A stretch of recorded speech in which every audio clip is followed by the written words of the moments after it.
दोस्तों, कभी हार नहीं मानना चाहिए। ऐसा बुद्ध ने अपने शिष्यों से क्यों कहा, चलिए एक बुद्ध कहानी के माध्यम से समझते हैं। बहुत समय पहले की बात है। बुद्ध का एक शिष्य बुद्ध के संदिग्ध में 6 वर्षों से था। वो एक दिन महात्मा बुद्ध के पास आया और बुद्ध से कहा, हे बुद्ध, मुझे आपके पास 6 साल हो गए। मेरे बाद कितने शिष्य आए, उन्हें आपने इस बीच किसी एक दिशा में ज्ञान देने के लिए भेजा, लेकिन मुझे अभी तक नहीं भेजा। क्या मुझे अभी तक बुद्धत्व प्राप्त नहीं हुआ? बुद्ध मुस्कुराए और बोले, यह तो तुम्हें खुद समझना होगा कि तुम्हें बुद्धत्व प्राप्त हुआ है या नहीं। शिष्य बोला, हे बुद्ध, आपने मुझे इन 6 सालों में जो भी उपदेश दिया, मुझे वो सब याद है। आपकी बताई एक एक बात मुझे याद है।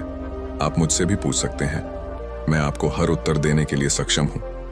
आप मुझे एक मौका तो दे ताकि मैं किसी भी दिशा में जाकर लोगों को आपके ज्ञान के बारे में भी बता सकूं। बुद्ध ने कहा, ज्ञान की बातों को याद रखने से कुछ नहीं होता जब तक आप उसे अपने आचरण में ना लाओ।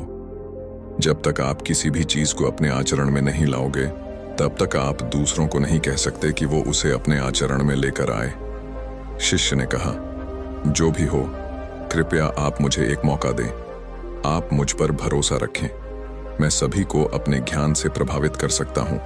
मैं लोगों को ऐसी बातें बता सकता हूं जिससे उनके जीवन में शांति आएगी और वो शांतिपूर्ण अपना जीवन जी सकेंगे। बुद्ध ने कहा, अभी तुम तैयार नहीं हो।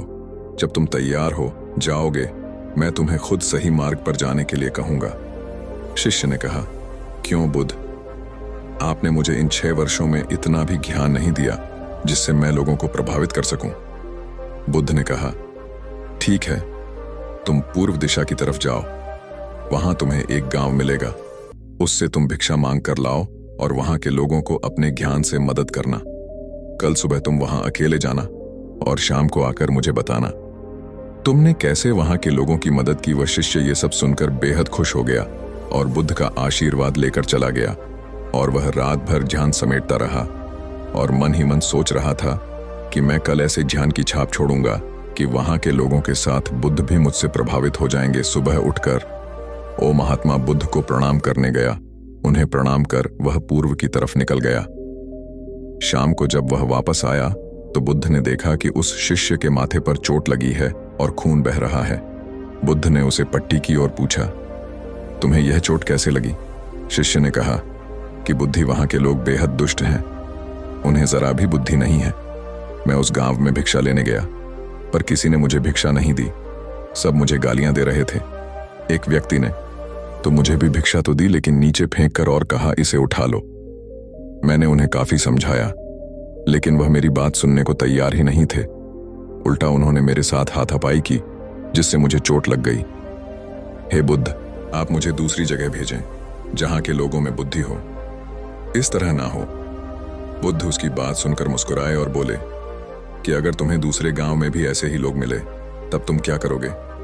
शिष्य ने कहा, हे बुद्ध, ऐसे लोगों को कोई ज्ञान नहीं दे सकता। वह लोग अज्ञानी है, उन्हें कौन समझाए? बुद्ध ने कहा, वह लोग अज्ञानी नहीं बल्कि ज्ञानी हैं। उनके पास बहुत बुद्धि है, परंतु उनके पास खुद का ज्ञान है। अब अगर तुम किसी दूसरे के ज्ञान को चोट पहुंचाओगे तो वह कुछ तो कहेंगे ही। तुम्हें ऐसे लोग हर जगह मिलेंगे, तब तुम अपना ज्ञान उन्हें कैसे दोगे? बुद्ध ने शिष्य को कहा कि आज तुम आराम करो, कल शाम को मेरे पास आना। शिष्य बुद्ध को प्रणाम करके चला गया। अगली शाम जब वह वापस बुद्ध के पास आया, तब वहां एक और बुद्ध का शिष्य मौजूद था। उनके हाथ में चोट लगी हुई थी। बुद्ध ने उस शिष्य के हाथ पर चोट देख उस पर पट्टी की और उस शिष्य से पूछा कि तुम्हें यह चोट कैसे लगी? शिष्य ने कहा, हे बुद्ध, आपने पूर्व के एक गांव में मुझे जाने के लिए कहा था, वहीं मुझे यह चोट लगी। बुद्ध ने कहा, वहां तुम्हारे साथ क्या क्या हुआ, तुम मुझे बताओ। शिष्य ने कहा, हे बुद्ध, वहां पर मैंने सबसे भिक्षा मांगी, लेकिन किसी ने मुझे भिक्षा नहीं दी। एक व्यक्ति जिसने भिक्षा दी थी, उसने भी वह मुझे जमीन पर फेंक कर दी और कहा, उसे उठा लो। मैंने चुपचाप उसे उठाकर अपने पात्र में रख लिया और उसे कल्याण का आशीर्वाद दिया। तब उस व्यक्ति ने मुझसे कहा, आप बड़े ही अजीब व्यक्ति हो। मैं आपका अपमान कर रहा हूं और आप मुझे आशीर्वाद दे रहे हैं। मैंने उनसे कहा कि आप धनी हैं, आपने मुझे दान दिया है, इसलिए मैं आपको आशीर्वाद दे रहा हूं। फिर वहां से मैं आगे गया। तो कुछ लोगों ने मुझे वहां से जाने के लिए कहा। उन्होंने मुझे कुछ अपशब्द कहे और मुझ पर कुछ पत्थर फेंके, जिससे मुझे चोट लग गई। जब मैं वापस आ रहा था तब मैंने एक माँ को रोते हुए देखा। वह अपने बीमार बच्चे को लेकर चिंतित थी। मैं तुरंत जंगल से जाकर उसके लिए जड़ी बूटी ले आया, लेकिन वहां के लोग मुझे जड़ी बूटी देने नहीं दे रहे थे। फिर मैंने उनसे विनती की कि वह मुझे उस बच्चे का इलाज करने दें। उसके बाद वो जैसा कहेंगे मैं ठीक वैसा ही करूंगा। फिर जिस व्यक्ति ने मुझे भिक्षा दी थी उसने गांव वालों को समझाया, तब उन्होंने मुझे उस बच्चे को जड़ी बूटी लगाने दी। उसके बाद वह बच्चा ठीक हो गया। फिर गांव वालों ने मुझसे अपने किए गए अभद्र व्यवहार के लिए क्षमा मांगी और मुझे धन्यवाद कहा। फिर मैं वहां से वापस आ गया। हे बुद्ध, आपसे एक विनती है। उस गांव के लोग बहुत भोले भाले और सीधे हैं। क्या मैं रोज उसी गांव में जाकर भिक्षा मांग सकता हूँ? ये सभी बात वो पहला शिष्य भी सुन रहा था। उसने यह सुनते ही बुद्ध के चरणों में गिरकर कहा कि हे बुद्ध, मैं समझ गया हूं कि अभी मैं उस लायक नहीं हुआ कि दूसरों को ज्ञान दे सकूं। बुद्ध ने कहा, हमें बाहर वैसे ही लोग दिखाई देते हैं जैसे हम भीतर से होते हैं। जब तक हम स्वयं को नहीं बदलते तब तक हम किसी को भी नहीं बदल सकते। खुद में परिवर्तन करना बेहद जरूरी है। कोई भी बात बताने से पहले उसे आचरण में लाना बेहद जरूरी है, क्योंकि आचरण में लाई हुई चीज को बताना, समझाना बहुत आसान होता है और उसे लोग बेहद आसानी से अच्छे से समझ पाते हैं। दोस्तों, आपने क्या सीखा इस वीडियो से जरूर बताएं।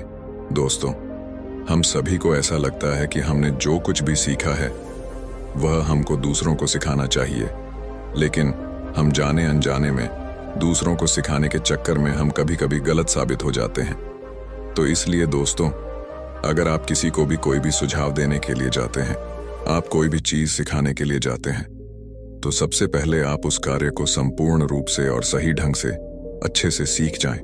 और आपको जब यह पक्का प्रूफ मिल जाए कि अब मैं इस कार्य को संपूर्ण रूप से सीख चुका हूं, अब मैं दूसरों को सिखा सकता हूं, तभी आप दूसरों को सिखाने के लिए जाएं। अन्यथा आपके साथ दुर्व्यवहार हो सकता है और आपको क्षति भी पहुंच सकती है।